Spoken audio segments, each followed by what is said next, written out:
विदेश मंत्री एस जयशंकर बोले, यूएस को अपनी चिंता के बारे में बताया, हमारे राजनयिक असुरक्षित हैं। नमस्कार दोस्तों, मैं रतन सिंह और आप सभी का ट्रिगर पॉलिटिक्स में स्वागत है। भारत और कनाडा विवाद पर विदेश मंत्री एस जयशंकर ने एक बार फिर प्रतिक्रिया दी है। उन्होंने दो टूक कहा है कि कनाडाई प्रधानमंत्री जस्टिन ट्रूडो ने जो आरोप लगाए हैं वो निराधार हैं। उन्होंने कहा कि अमेरिकी राष्ट्रीय सुरक्षा सलाहकार जेक सुल्लिवन और विदेश मंत्री एंटनी ब्लिंकन के साथ भारत कनाडा राजनयिक विवाद पर चर्चा की। इस दौरान हमने अपनी चिंता से अवगत करा दिया। जयशंकर ने गुरुवार 28 सितंबर को एंटनी ब्लिंकन और जेक सुल्लिवन से मुलाकात की थी। विदेश मंत्री ने कहा, आज मैं वास्तव में ऐसी स्थिति में हूं जहां मेरे राजनयिक कनाडा में दूतावास या वाणिज्य दूतावास जाने से असुरक्षित हैं। उन्हें सार्वजनिक रूप से डराया धमकाया जाता है और इसने वास्तव में मुझे कनाडा में वीजा संचालन को भी अस्थायी रूप से निलंबित करने के लिए मजबूर किया है। वॉशिंगटन डीसी से हडसन इंस्टीट्यूट में बात करते हुए विदेश मंत्री एस जयशंकर ने भारत कनाडा विवाद पर कहा, कनाडाई प्रधानमंत्री ने पहले निजी तौर पर और फिर सार्वजनिक रूप से कुछ आरोप लगाए और हमने उनको दोनों तरीकों से निजी और सार्वजनिक रूप से प्रतिक्रिया दी।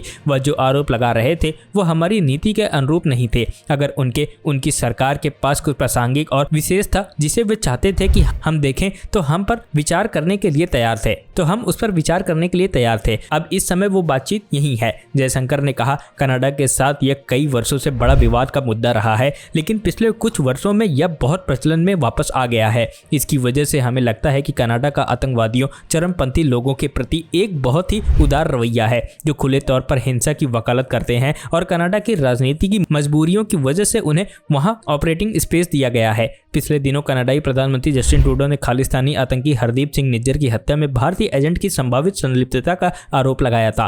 निज्जर की हत्या जून में कनाडा के ब्रिटिश कोलंबिया में गोली मारकर कर दी गई थी। ट्रूडो ने बगैर सबूत पेश किए भारत पर आरोप लगाया था, जिस पर भारत ने करारा जवाब देते हुए उनके आरोपों को बेतुका करार दिया था। कनाडा और भारत ने एक दूसरे के राजनयिकों को भी निष्कासित कर दिया था। तब से दोनों देशों के बीच स्थिति तनावपूर्ण बनी हुई है। Bureau report, trigger politics.